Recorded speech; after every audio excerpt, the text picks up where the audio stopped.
예, 월요일장 개장 10여 분 남겨둔 상황인데요. 개장 상황 보기 전에 오늘 또 관심 종목 보겠습니다. 장기환의 시세포착, 유한타증권 스타PB센터 장기환 이사님 만납니다. 이사님 안녕하세요. 네, 안녕하십니까. 예, 오늘도 종목 발굴하겠습니다. 오늘 내용부터 확인합니다. 보여주십시오. 오늘 시세포착은요. 프리미엄 가전의 성장세에 함께해뜰 부품주는 무엇이냐입니다. 최근에 많이들 사용하시겠습니다만은 기존의 제품에 기능들이 추가된 또 스마트 기능이 추가된 고가의 프리미엄 제품들이 인기를 끌고 있는데요. 예, 보통은 이제 LG전자나 삼성전자 이런 회사를 생각할 수 있는데 오늘은 관련된 부품주입니다. 어떤 기업인가요? 네, 그렇죠. 최근 들어갔고 에어컨을 하나 예를 들면은 그런 프리미엄 가전이 많이 나오면서 과거에 에어컨을 틀면은 전기세 폭탄이다 이런 얘기가 많이 있었죠. 그렇지만 최근 들어 보면은 에어컨을 하루 종일 튀고 한 달 내내 틀어도 38,000원이다, 5만 원이다 이런 얘기가 나오면서 그만큼 이제 프리미엄 가전이 많이 늘어나는 이런 추세인데 올해 제가 살펴볼 종목은 상신전자입니다. 이거는 주로 이런 프리미엄 가전이라든가 일반 백색 가전에 들어가는 EMI 필터를 주로 제조하는 회사입니다. 주로 이제 삼성전자, LG전자 여기에 전체 매출의 80% 이상을 차지하는 회사인데요. 그럼 이런 게 뭐냐면은 우리가 이제 EMI 필터 하면은 여러분들께서 이제 가전 제품 이렇게 사면은 EMI 승인이라든가 여러 가지 이제 이렇게 부분에 표시되어 있는 거를 볼 수 있습니다. 그러니까 주로 가전 제품에서 발생하는 전자파를 감쇄해서 인체에 미치는 부분을 최소화시키는 이런 전자파에 대한 부분을 감쇄시키는 이런 부분이 주로 이제 EMI 필터다 이렇게 되는 거고요. 또 하나는 뭐냐면은 리액터라고 있습니다. 리액터는 뭐냐면은 우리가 이제 전기라는 것은 항상 일정한 것이 아니기 때문에 이런 변동성이 있습니다. 전류의 이제 급격한 변동을 방지하면서 이런 변동이 있으면 에너지 효율이 높아지는데 그런 것을 감쇄시키면은 에너지 효율을 개선되는 이런 효과를 보고 있습니다. 그런 것이 이제 리액터인데 주로 EMI 필터와 리액터를 주로 생산한다. 이제 이렇게 보시면은 될 것 같습니다. 이런 것이 어떤 기능을 하냐면은 한번 승인이 되면은 EMI 승인이라든가 백색 가전을 적용하는 데 있어서 한번 승인된 제품은 계속해서 교체가 안 되고 꾸준히 늘어나는 이런 추세가 있다. 이렇게 보여주는 겁니다. 또 먼저 말씀을 드렸지만 프리미엄 가전이 또 최근에 이제 많이 급격히 늘어나면서 이런 에너지 효율을 지키는 리액터 부분의 수요가 계속해서 늘어난 추세다. 이렇게 이제 이 회사는 보여주는 거고요. 이러한 상신전자가 이런 것을 어떻게 보면은 노동 집약적이고 제품의 하나하나 단가는 그렇게 크게 비싸지는 않습니다.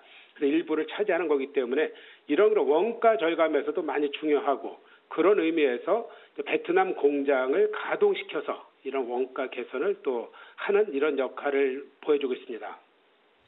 그럼 이런 거 이외에 이제 신규 사업을 하는 거는 이제 앞에서 말씀드렸던 이런 리액터 그리고 태양광이라든가 전기 저장 장치 ESS 그리고 전기 자동차 분야로 이런 EMI 필터라든가 우리가 이제 리액터나 이런 것을 적용시킬 수 있는 이런 가능성이 있기 때문에 중장기적으로 봤을 때 이런 전기 자동차에 이런 것도 적용될 수 있다라는 부분이 좀 긍정적으로 작용할 것이 아니겠느냐 이렇게 보여집니다.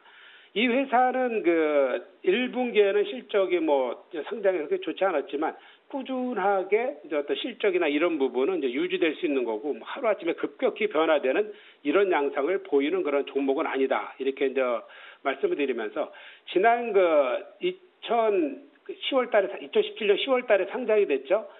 상장되자마자 4일은 급등을 했었는데 그 이후 바로 상장 시초가만큼 지금 주가는 빠져 있는 상태입니다.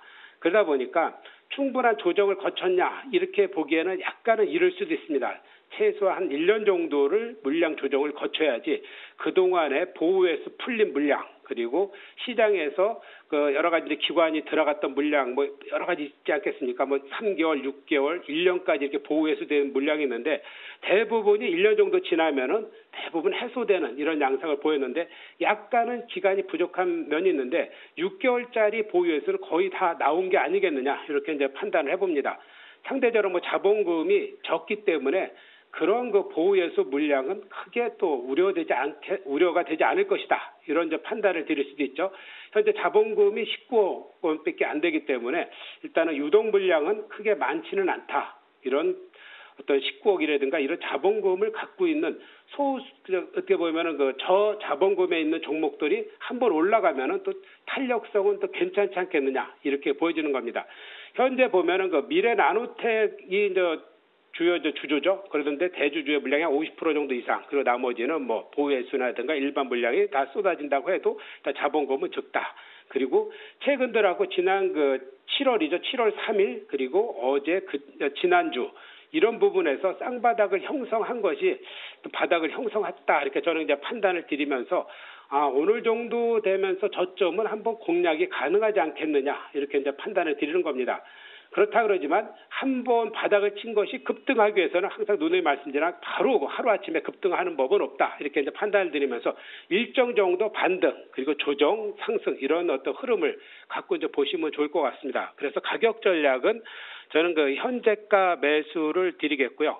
그 목표가는 2만 원 그리고 손절가는 13,800원 이런 가격 전략을 드리는데 또 단기적으로 자본금이 적다는 것을 염두를 해두시면서 장중에서 막 급등락이 됐을 때는 약간 그 보수적인 접근을 하면서 저점에 매수 공략을 하시는 게 중요하다 이렇게 말씀드릴 수 있겠습니다. 예. 사실은 뭐 시장의 어떤 뭐 핵심적인 그런 테마를 형성하는 쪽은 아니고요. 좀 몸집도 좀 가벼운데 기간으로 본다면 중장기 투자보다는 조금 짧게 보는 게 좋은가요? 어떻습니까, 이사님?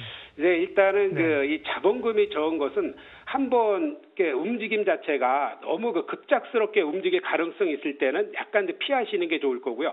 그리고 바닥 치면은 최소 3개월 정도의 흐름은 볼 수 있기 때문에 짧은 가운데에서 어떤 가격 목표 전략 2만 원까지는 뭐 그렇게 크게 오래 걸리지도 않을 수도 있다. 한번 움직이면은 그런 판단을 가지시는 게 좋지 않겠느냐 이런 판단 드리겠습니다.